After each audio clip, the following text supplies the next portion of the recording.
પુષ્ટિ માર્ગી ક્યાં છે? નિરોધ મર્યાદા માર્ગી પણ થયું છે ત્યાં. દશમમાં જે જેટલી ક્રીડાઓનું વર્ણન છે એનું સમાહિત એ બધી જ ક્રીડાઓ નિરોધમાં કહેવાય. એનો સમાવેશ નિરોધમાં થાય. એમના નિરોધનો અધિકાર જુદો છે, વ્રજ ભક્તોનો નિરોધનો અધિકાર જુદો છે.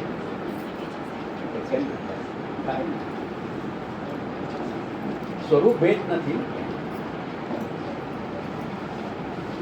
ગોકુલમાં પ્રાકટ્ય બતાવ્યું છે મહાપ્રભુએ, મથુરામાં બતાવ્યું, ઉભયત્ર બતાવ્યું.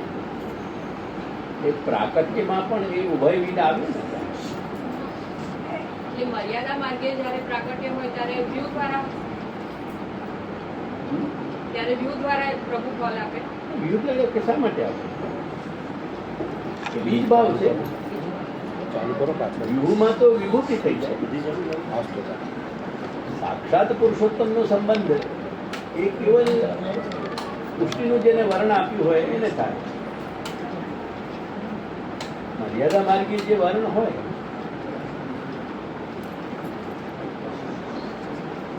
યુદ્ધ ક્ષેત્રમાં ગીતાનો ઉપદેશ આપ્યો, કોઈ સ્વરૂપ ભેદ નથી ને.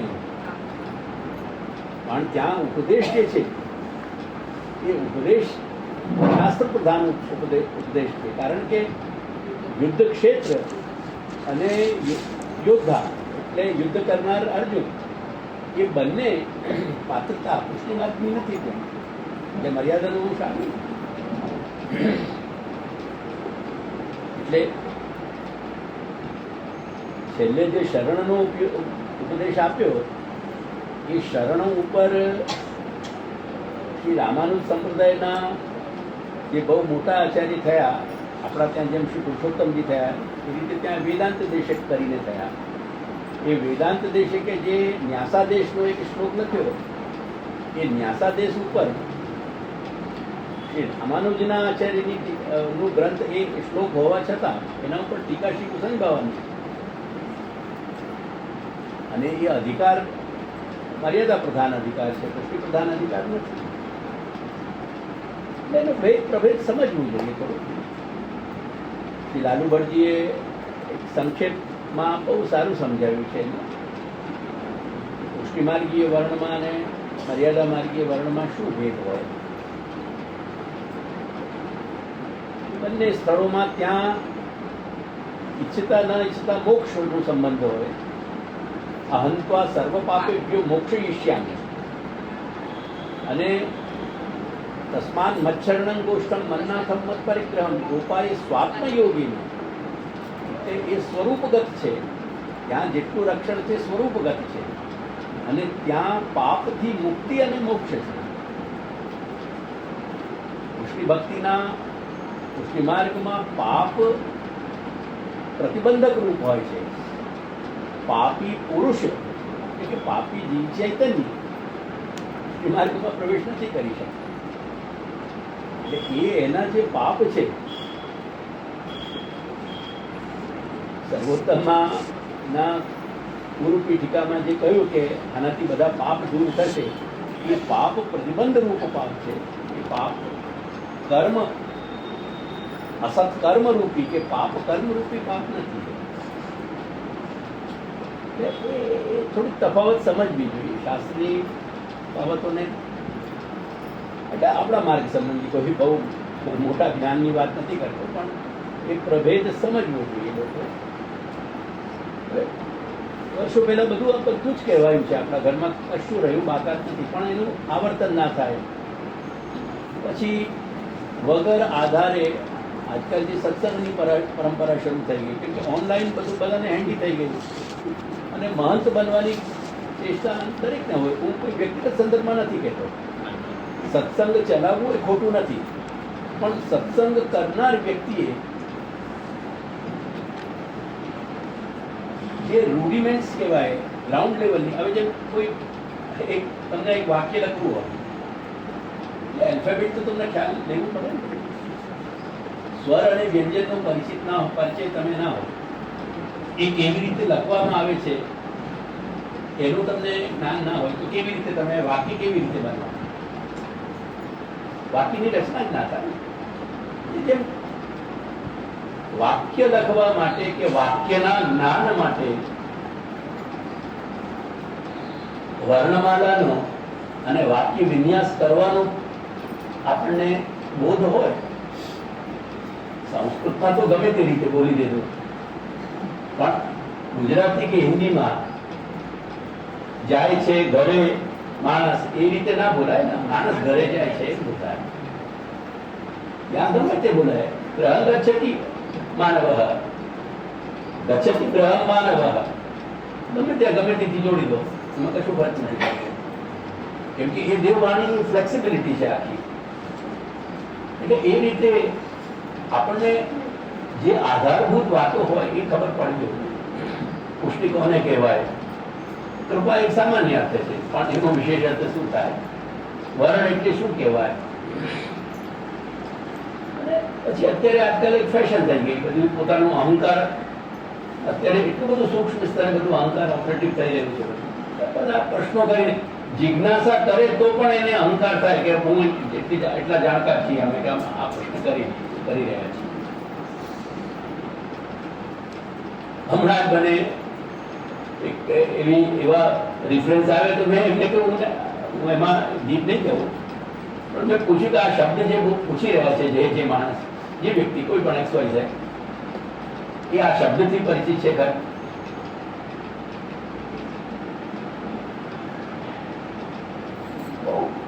એક્સટેન્સિવ આપણા ધર્મમાં બધું ચાલ્યું છે. અનુભૂતિનો, ભગવત સાનુભાવનો જે એક પ્રધાન શબ્દશાસ્ત્રમાં રસ છે, એ મેં કદાચ ગણતરી તમે કરશો તો 100-200 વખત સમજાવ્યું છે કે રસનું મિનિંગ શું થાય છે. હવે પેલો કોન્સેપ્ટ એટલા બધા બગડી ગયા છે કે પેલો એક શબ્દ આવે એટલે આખી જે બોડી કેમિસ્ટ્રી છે એ કેમિસ્ટ્રી જ આખી ઊંધી ચાલવા લાગે. હવે એનું તો કોઈ એન્ડ છે જ નહીં. જ્યારે વાણી પ્રમાણે ના રહી ત્યારે આપણે આપણી જાતને માનતા હોઈએ કે આપણો આધારમાં બેસ્યા છીએ. એકચ્યુઅલી આપણે ગ્રેવિટેશન વગર ફ્લોટ કરી રહ્યા છીએ. જેમ સ્પેસ ક્રાફ્ટમાં બધા ફ્લોટ થતા હોય ને, એ અનગ્રેવિટેશનલ ઝોન છે. ગ્રેવિટેશન જ તમારું ખાસ થઈ ગયું. વાણી સિવાય કશું થાય જ નહીં. આ વાતને 50 વર્ષથી કહી રહ્યો છું. 50 વર્ષ થયા. ષોડશ ગ્રંથ તમે ના સમજો, તમારી ભ્રમણા છે કે તમે પુષ્ટિ માર્ગમાં છો. વાર્તામાં વર્ણવેલા જે જીવો છે એ મહાન કોટીના છે. એટલે એમને જેમ સાત્વિક પ્રકરણમાં જેટલા જીવો હતા એ વિભાજનમાં, એ વર્તુળમાં, એમને કદી પ્રમાણની જરૂરત નથી પડી ગઈ. એટલે ભાગવતમાં પ્રમાણ પ્રકરણ પ્રગટ ક્યાં થયું? કેમ ના થયું? એ કોઈ દિવસે વિચાર કર્યો? આપણે આપણે જાતને શ્રમ નથી આપવા માંગતા, એટલું કે આપણે વિચાર કરીએ કેમ ભાગવતમાં સમાધિ ભાષામાં પ્રમાણ પ્રકરણ કેમ પ્રકટ ના થયું? સાત્વિકમાં પેટા વિભાગ તરીકે. સાત્વિક જીવોને પ્રમાણની આવશ્યકતા નથી હોતી. એમને પ્રમેયનો સ્પર્શ થાય છે વિધાઉટ પ્રમાણની ઇન્સ્ટ્રુમેન્ટાલિટી. કંઠીધારી વૈષ્ણવ એવું કે હું ષોડશગણ જાણતો નથી અને હું પુષ્ટિ માર્ગી છું, એ વાક્ય બંને પોતાની જાતમાં વિરોધી છે. વિરોધનો આભાસ નથી, ત્યાં વિરોધ છે. વિરોધનો આભાસ એટલે જ્યાં આપણને એવું લાગે કે આ વસ્તુ છે, એકચ્યુઅલી હોય નહીં. વિરોધાભાસ નથી. જેમ શબ્દ છે રસાભાસ, એટલે આપણને લાગે કે ત્યાં રસ છે, એકચ્યુઅલી રસ હોતું નથી. આ શબ્દનો વાત કરે એટલે આપણું આપણી ભ્રમણા છે. અને બધા જ ષોડશ ગ્રંથોના એક સંન્યાસ નિર્ણયને કદાચ આપણે પછીની ગણતરીમાં મૂકીએ, વિરોધ લક્ષણને સમજવા માટે પછીની ગણતરીમાં મૂકીએ. એ સિવાય પ્રાથમિકતા છે આપણને ખ્યાલ જ નથી કે એનું મતલબ શું થયું. યમુનાષ્ટકનું તાત્પર્ય હજી સુધી મને આજે વાણી કરતા મને 50+ થયા. 55 વર્ષનું એક એવરેજ મુકાય. 66 માં મારી યાત્રા શરૂ થઈ વાણી. હજી મને કોઈ એવી વ્યક્તિ નથી મળી કે મને એના જે તાત્પર્ય ઘટક જે અર્થ છે એ સમજાવી શકે.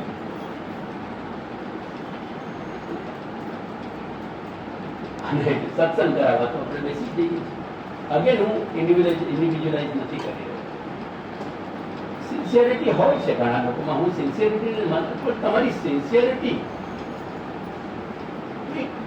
બોધ માટે સબસ્ટિટ્યુટ નથી થઈ જતી ને. Being sincere is no substitute for being knowledgeable. ક્યાં વાતો છે? એટલે પેલો અંધેર યથાંધા નિયમાનાનો ન્યાય છે ત્યાં પછી લાગુ પડી છે. પરંતુ થયા કરે એ મોટી મુશ્કેલી છે. આ હું નિંદા નથી કરી રહ્યો, મને કોઈ ઇન્ટરેસ્ટ નથી, કેમ કે આઈ હેંગ કેર, આઈ એમ લીસ્ટ કન્સર્ન. દાદાજીની ચરણ કૃપાથી આત્માનંદ સમુદ્ર સ્તંભ કૃષ્ણને વિચિંતાઈ હતી. દેવકી નંદન પરિપૂર્ણ નથી પણ છલકાઈ રહ્યો છે, એટલે કોઈની ક્યાંય આવશ્યકતા નથી. પણ પોતાના લોકો ભટક્યા કરે, બસ એ જોઈને પેટમાં આવી જાય છે. એ પોતાની જાતને ઘણું હવે હું ડિસિપ્લિન કરી રહ્યો છું કે ભાઈ તને શા માટે જે ભટકનાર છે એમને જે ભટકવામાં રસ આવી રહ્યો છે, તને શું પડી છે દેવકી નંદન યાર? Who are you? ભટકાવી રહ્યા છે બધા. અગેન હું મારા પોઈન્ટ ઉપર કોઈ ચર્ચા માટે વાત નથી આવી. યમુનાષ્ટકના 99 શ્લોકોને સમજીને શ્રી મહાપ્રભુએ ક્યારેય એવી ઈચ્છા નહોતી કે એક મંગળાચરણ રૂપમાં આ પ્રગટ થાય. કે બધા ગ્રંથો રેન્ડમ પ્રગટ થયા, સિરિયલમાં પ્રગટ નથી થયા. વાર્તાઓ જોઈ તો વાર્તાથી સમજમાં આવે છે આપણે રેન્ડમ જે થયા છે, છતાંય બાય ધી ટાઈમ સપ્તાચાર્યના સમય સુધીમાં the pieces started falling into their places. એકબીજા સાથે તળીઓ જોડાવા લાગી. મંગળાચરણ રૂપ થોડો ગ્રંથમાં આવી ગયો, પ્રથમ ગ્રંથ બન્યો. For what reason? શા માટે? સમજવાનો પ્રયાસ કરી હોવું. આપણે બાલ મંદિરની નર્સરીની આપણે કિન્ડરગાર્ટનને આપણે કમ્પ્લીટ કરવા માંગતા નથી. Talking of post graduation. આમાં ભગવદ લીલા સિવાય શું કહી શકાય? મારી પાસે અત્યારે કહેવા માટે કશું. અને મને હજી આજ સુધી હું સમજી નથી શક્યો. તમારામાંથી બધું કોઈ સમજાવે તો મને હું તમારો ઉપકાર કરીશ ગણીશ. શા માટે સમજવાની ઇન્ટેન્શન નથી એ નથી સમજાયું. ષોડશ ગ્રંથ મેન્યુઅલ છે. ષોડશ ગ્રંથથી અતિરિક્ત શ્રી મહાપ્રભુની જે સમસ્ત વાણી છે એમાં લીલોપદેશ જે છે એ પ્રધાન છે. મેં હમણાં મારું જે પોર્ટલ છે એ ક્લોઝ કર્યો કુંઠાના કારણે. મારી એમ કે દંડવત પ્રણામનું કેન્દ્ર બનીને રહી ગયો હતો કોઈ સિન્સિયરિટી વગર. મારું પોર્ટલ મેં બંધ કર્યો હમણાં. બહુ કષ્ટ થયું મને, કેમ કે નમો વાંચીને ક્લોઝ કરવો it was a painful for me. એના પહેલા મેં એક પોસ્ટિંગ કરી છે જેમાં મેં સમજાવ્યું છે કે શ્રી મહાપ્રભુની વાણીના ષોડશ ગ્રંથમાં ની શૈલીમાં અને અન્યત્ર પ્રગટ થયેલી વાણીની શૈલીમાં બેસિકલી શું છે? ત્યાં લીલોપદેશમાં ના ગર્ભમાં કર્તવ્ય રહેલું છે. અહીંયા કર્તવ્યોપદેશની પ્રધાનતામાં ગર્ભમાં લીલોપદેશ રહેલો.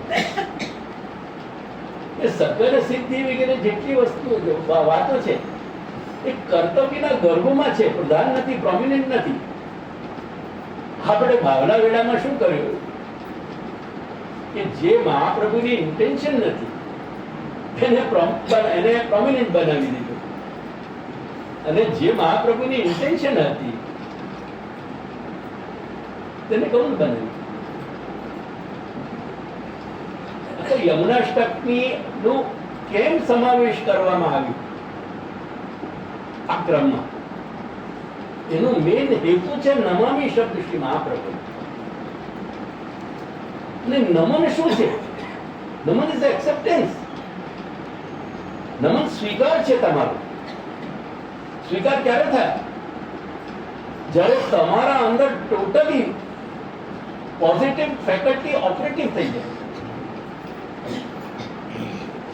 શબ્દો જબાનથી જીભથી કહેવા બહુ સરળ છે. It's easiest thing. એક્સેપ્ટન્સ કહેતા કોઈ નહીં અટકે. એક્સેપ્ટન્સ જીવીને કોઈ બતાવે ત્યારે સમજમાં આવે. टोटल पॉजिटिविटी છે આ अपनी दुनियाમાં. હું સબકી દુનિયામાં વાત નથી કરતો, કેમ કે તમારા મહાપુરુષોના સમાજથી હું ગભરાવું પણ છું અને દૂર પણ રહેવા માંગુ છું. It's not my cup of tea anymore now. कोई मैंने क्लेश तो नहीं कह रहे, ना कोई मैं व्यंग कर रहे हूँ, क्योंकि मेरे तुम्हारे व्यंग को कोई रिलेशन नहीं.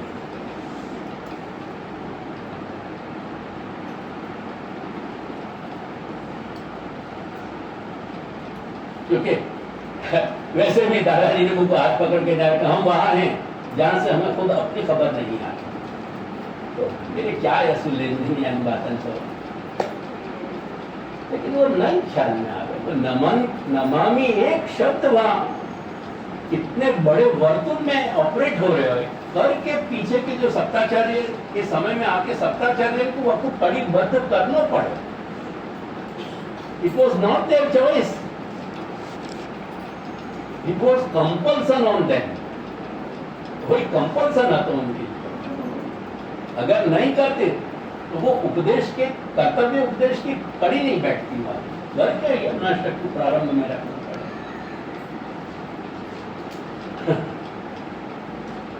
आखिर दोनों आके प्रारंभ के वचन और अंत के वचन पे ध्यान देना तो आप बात समझ में आ. वो नमन जो है वाकई स्ट्रेंथ है. स्वभाव विजयो भवेत वदति वल्लभ श्री हरे. बिना वह बैटरी के वो गैजेट जो है स्वभाव विजयो भवेत ऑपरेटिव नहीं हो, वो ऑपरेट ही नहीं करेंगे. बात गुरु सानिध्य में बैठना नहीं है, अपने लिए गुरु नहीं कह रहे, वहां के लिए कह रहे. I never believed in that through out my life. हाड़ मांस को पुतला द्वार गुरु द्वारभूत हो सके, गुरु को एक माध्यम हो सके. गुरु तो वही हो सके जो स्वयं सच्चिदानंद है.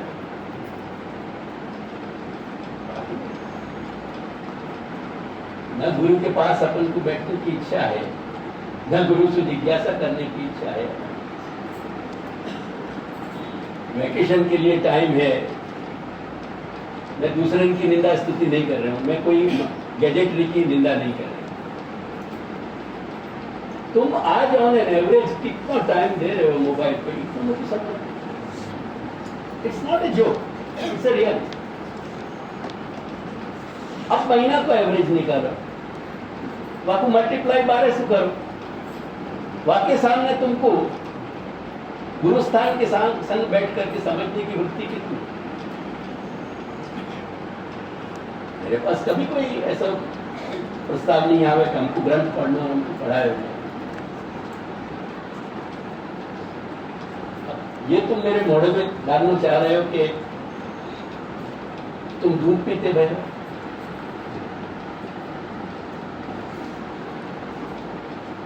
जेन्युइन बात पूछ रहे हो तुम. दूध पीते नहीं हो ना तुम, तो क्यों ये जिज्ञासा नहीं जा रही? तो प्रश्न ये प्रश्न क्या बात है. वहां नमन में नमामि में तो दो वाकई की वर्ड्स है जो वहां ऑपरेटिव हो रहे हैं. अपने आप में एक्टिव वोकैबुलरी है. बहुत सारे लोगों को तुम लोगों को ख्याल नहीं होगा, लेकिन कुछ मॉडर्न लोग जो अवेयर रहते होंगे इंटेलेक्चुअल वर्ल्ड में, उनको ख्याल आना चाहिए। शब्दकोश के दो हिस्सा होंगे, एक एक्टिव वोकेबुलरी कही जाए, एक पैसिव वोकेबुलरी कही जाए। मैं प्रिंट फॉर्म में कह रहा हूँ, डिक्शनरी के फॉर्म में। एक्टिव डिक्शनरी वो कही जाए कि जहाँ वर्ड को ग्रामेटिकली डिफाइन किया जाए, इटिमोलॉजिकली डिफाइन किया जाए, सिमेंटिक्स को डिफाइन किया जाए और सिंटैक्स को डिफाइन किया जाए। ग्रामर को मतलब क्या भयो? संज्ञा है, सर्वनाम है, क्रिया विशेषण है, विशेषण है, क्या है ये। इटिमोलॉजी क्या है? या तो धातु कौन सा है, या तो रूट कौन सा है, या तो जो है हमें प्रीफिक्स क्या है, सुफिक्स सफिक्स क्या है, वो इटिमोलॉजी कही जाए। सेमेंटिक्स जो है वो what the root means and what the prefix or suffix means, and when the two or three combine together, वहाँ को मतलब क्या निकलेगा? ख्याल आया कि नहीं? भज धातु है, तीन प्रत्यय मतलब भाई सेवा प्रेमसु, वो सेवा प्रेमसु नहीं है, प्रेम प्रधान सेवा है। वो प्रत्यय बाद में होते भाई कि प्रधान बन के आगे, क्योंकि ग्रामर का रूल है कि रूप और प्रधान में और में प्रत्यय में जब प्रत्यय बलवान होगा तो वो रूप को गौण बना, तो प्रेम प्रधान सेवा होगी। सेवा के कारण पे आप प्रेम नहीं होगा, प्रेम के कारण सेवा बनेगी, वो सेमेंटिक्स का अर्थ है। और जब आपको वाक्य प्रयोग होगा कृष्ण सेवा सदा कार्य, दैट इज सिंटैक्स, सेंटेंस बने होगा। क्या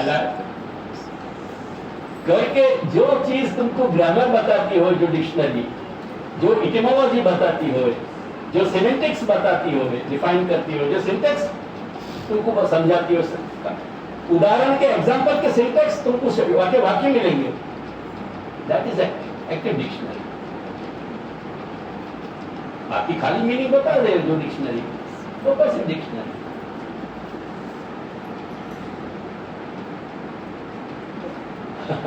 वो दोनों एक्टिव शब्द है ना, वो नमामि मुदा को एक्टिवेट कर रहे हैं और मुदा नमामि को एक्टिवेट कर रहे हैं, और वो दोनों समझ में आएंगे तो वो स्वभाव विजय भवे पद्धति बंदोबस्ती हरे समझ में आए। अब षोडश ग्रंथ समझने की अपने अंदर कोई जिज्ञासा नहीं है, अपने पास समय नहीं है, और सुबोधनी अपन को सुनती है, सुबोधनी अपन को सुना नहीं है, क्योंकि अपन को महद वैष्णव होने को अहंकार पोषण करना है अपने अंदर कि हम कैसे महद हो गए। जिनको चार ग्रंथन को ज्ञान नहीं है, ऐसे लोगों को लोग अप्रिशिएट कर रहे कि ओहो फलाना भाई तो बहुत जानता है, बहुत सारे सत्संग करा है। अंधारसान नहीं उपनीयमाना वाची शब्दंत्या उर्दाम निबद्धा नते विदुप स्वार्थ गतिम विष्णु गुणाशयाय बहिरर्थमानिना। ऐसे क्या कहो जाए ऐसे लोगों को जिनको खुद को होश नहीं कि क्या कह रहे हो सामने वाला। बहुत सारू सत्संग करा अंधा यथान नहीं उपनीयमाना वाची शब्दंत्या उर्दाम निबद्धा। वाचीश, वाचा के वाणी को जो ईश है, माने जो माया बनाई है, वह माया की डोरी में बंधे हुए मनुष्य जैसे घूमे करे। वाची शतंत्या मुरुदाम निबद्धा अंधा यथांधयो बनी है। वो अंधा अंधो कह रहे हो कि मैं तुमको रास्ता दिखा दूं, बाकी पीछे वाले अंधे कह रहे कि हाँ तुम्हारे जैसे सुंदर सुलोचन कौन है कि कौन हमको पार लगा सके। तो कोई अंति नहीं है। जब यमुनाष्टक की एक वाक्य प्रथम वचन ही समझ नहीं आ रहे हो, बात बोध कहां से लगेगा वाक्य अंदर,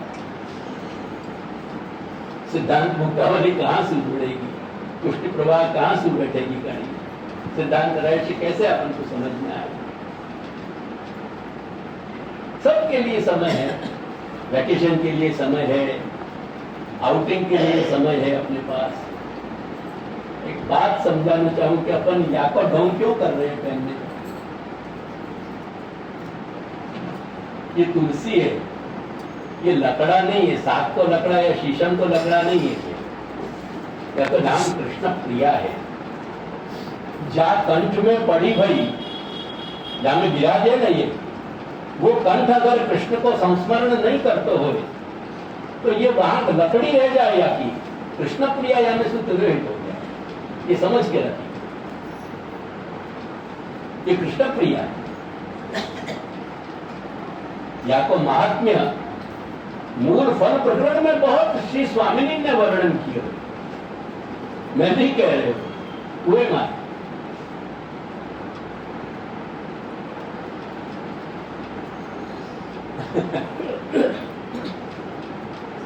अपन बड़ा अहंकार करें कि हम कंठी पहन रहे हैं, तुलसी नहीं विराज रही है।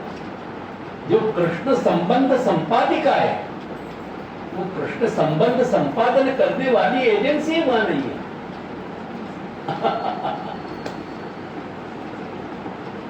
बेसिक तकलीफ है।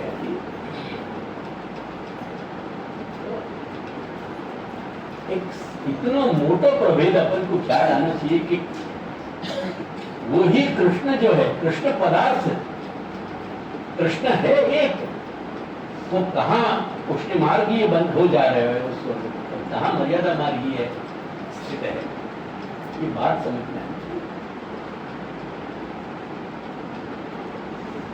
तो तुम्हारे यहाँ गुजरात में एक पहले बहुत पद गाया जाता था, तो कृष्ण तेरा नाम से हजार कया नाम लक्ष्मी कंकोत्री। तो तुम कौन से नाम से और कंकोत्री लिख रहे हो, इनवाइट कौन से नाम से कर रहे हो, देयर इट डिपेंड्स।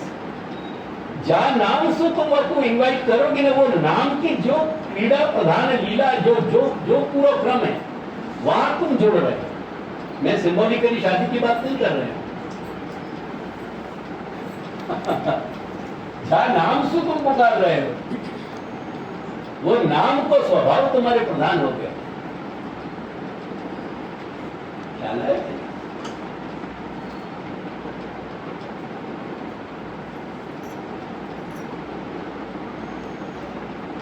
बाकी नाम की शिफत है, बाकी नाम में सामर्थ्य है।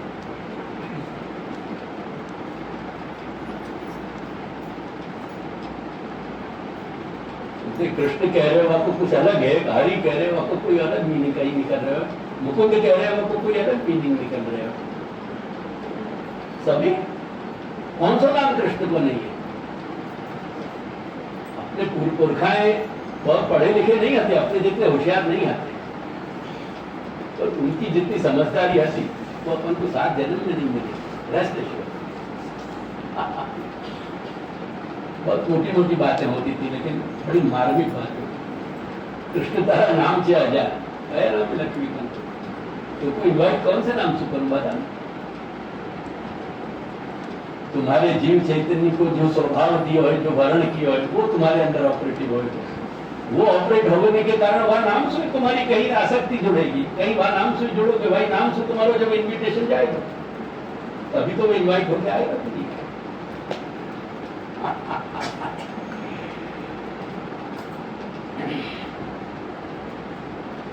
1967 में मैं किशनगढ़ गया तो मेरे गुरुदेव ने आज्ञा करी कि बाबा शाबसगंज तेरे जीवन को लक्ष्य होना चाहिए। वो लक्ष्य मेरा है। मेरे अपने ने मेरे को साथ नहीं दी, वो एक अलग कहानी है।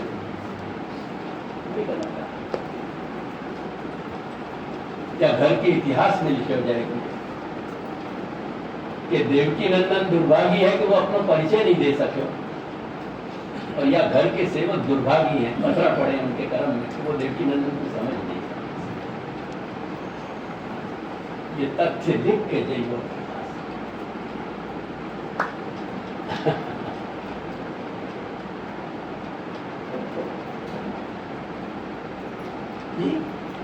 एक ये इंटेंशन आती साक्षरता मूवमेंट शुरू करने के पीछे ये खाली गैदरिंग होके चलो रह जाए, ये उद्देश्य नहीं है। 5-50 वर्कर्स ऐसे तैयार हुए कि जो सही अर्थ में लोगों को बाहर तक ले जाकर वो बात समझा सके।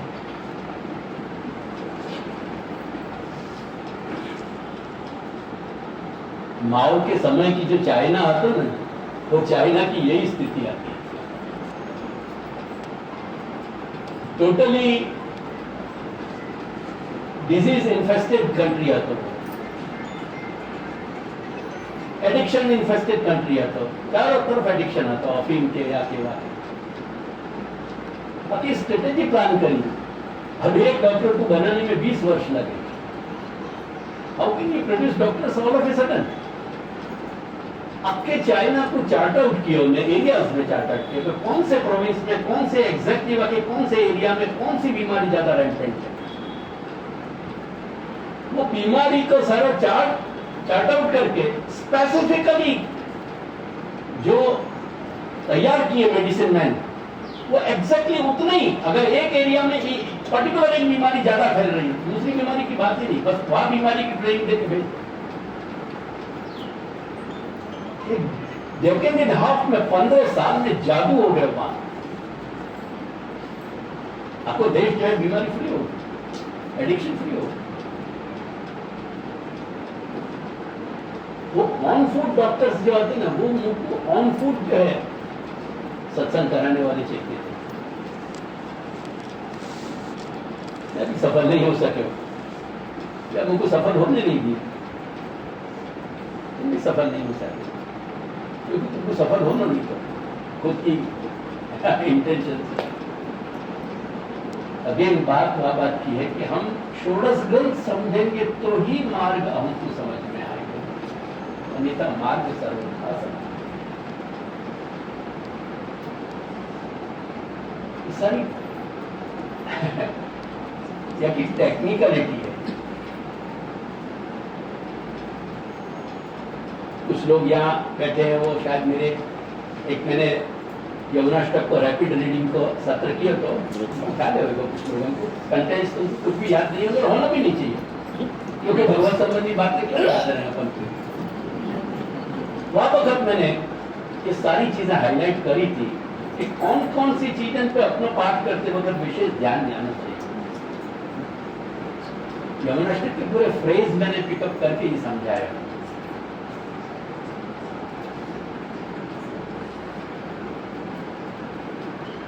अष्ट सिद्धि है या अष्ट ऐश्वर्य, तो क्या है ये अष्ट सिद्धि कहने को क्या तात्पर्य है? श्री महाप्रभु को क्या इंटेंशन है जब सकल सिद्धि कह रहे हैं? तो सकल सिद्धि की हेतुता वो हमारा पूरा कैरियर चार्ट आउट किया जा रहा है।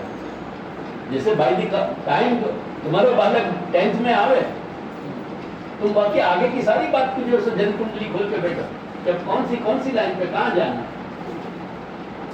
मैक्सिमम 12th तक में सारे वेन्यूज तुम्हारे क्लियर होने चाहिए। एग्जैक्टली वो पुष्टि मार्गीय व्यक्ति को जो विकास है वो तुम चार्ट आउट कर रहे हैं श्री महाप्रभु। आपको फाइनल गोल सकल सिद्धि में पहुंचना है,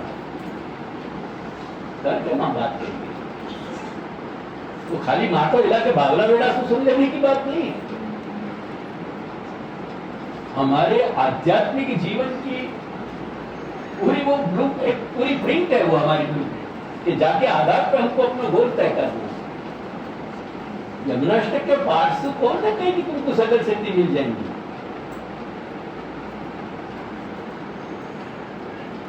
अगेन प्रमेय बल की चर्चा नहीं कर रहे हमने।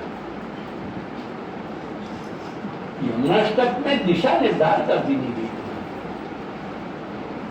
तुम्हारा जो आध्यात्मिक कैरियर है, बाकी तुमको मंजिल दिखा दी नहीं गई, क्या सकल सिद्धि है करके। जैसे तुम चार्ट आउट करो कि 7 फिगर में जाएगा इंसान के 8 फिगर में कि 6 फिगर में जाएगा, जो जॉब ले रहे हो पैकेज कितने को है यूनिवर्सिटी से निकलने के बाद, एक कैंपस में तुम्हारी रिक्रूटिंग होगी, वो कितने को package? 15 lakhs, 20 lakhs, 30 lakhs, 40 lakhs या 7 फिगर से ऊपर। वो चार्ट आउट करके दे दिए, सकल सिद्धि है। प्यारा है तुम्हें।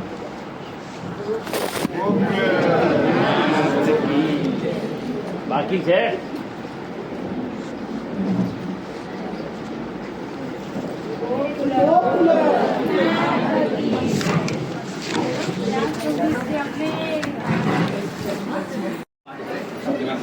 શંકર કે કોનો? હિસાબ